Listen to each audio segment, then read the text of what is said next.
11 জুলাই রোজ মঙ্গলবার 2026 সাল। ঢাকা আবহাওয়া অফিস ভারী বর্ষণের পূর্বাভাস দিয়ে যাচ্ছে। তাই আমার কৃষি ভাইদেরকে বলতে চাই, আপনারা যারা বীজতলায় চারা বসাইছেন কিংবা বর্ষাকালীন সবজি লাগিয়েছেন, আপনারা দুই সাইডে পানি নিষ্কাশনের ড্রেন কাটার জন্য চেষ্টা করবেন। আর আপনারা বেশি বেশি আবহাওয়াবিদদের খবরগুলো শুনবেন এবং কি আপনাদের আশেপাশে যারা আছে তাদেরকে সতর্ক করে দিবেন।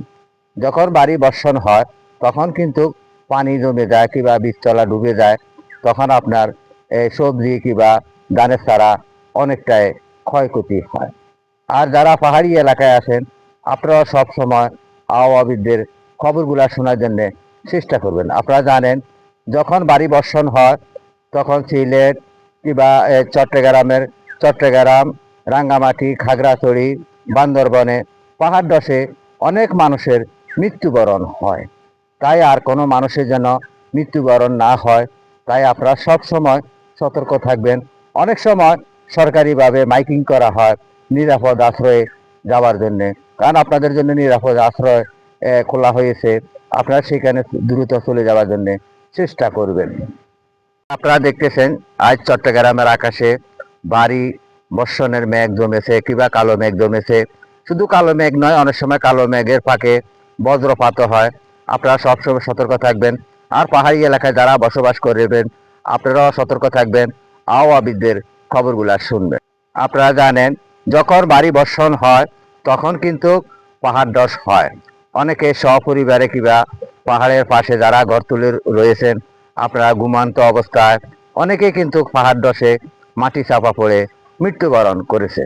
আর কোনো ভাই যেন আর মৃত্যুবরণ না করে, তাই আমি আপনাদের প্রতি আহ্বান জানাইতেছি, আপনারা সব সময় আবহাওয়াবিদদের খবর শুনবেন কিংবা সরকারিভাবে মাইকিং করলে সেই কথাগুলা আমেল করবেন। আপনারা নিরাপদ আশ্রয়ে চলে যাওয়ার জন্য চেষ্টা করবেন। আপনাদের আশেপাশে যারা আছে তাদেরকেও নিয়ে যাওয়ার জন্য চেষ্টা করবেন।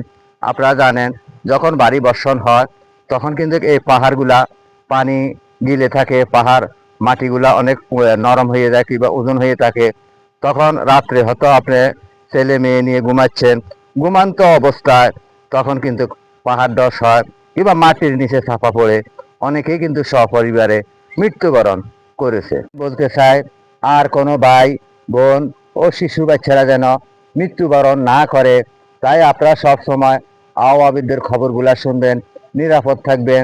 আর কৃষি ভাইদেরকেও বলতেছি, আপনারা যারা বীজতলায় ধানের চারা বসাইছেন কিংবা বর্ষাকালীন সবজি লাগিয়েছেন, আপনারা দুই সাইডে পানির ড্রেন কেটে রাখবেন, পানি নিষ্কাশনের জায়গা রাখবেন। আপনার শখের কিংবা আপনার রিজিক যেন নষ্ট না হয়। সকলকে ইউটিউব চ্যানেল ও ফেসবুক পেজের পক্ষ থেকে আন্তরিক ভালোবাসা, প্রাণ ঢালা অভিনন্দন জানিয়ে আমি আব্দুল মতিন উত্তর লেক সিটি থেকে বিদায় নিচ্ছি। আসসালামু আলাইকুম।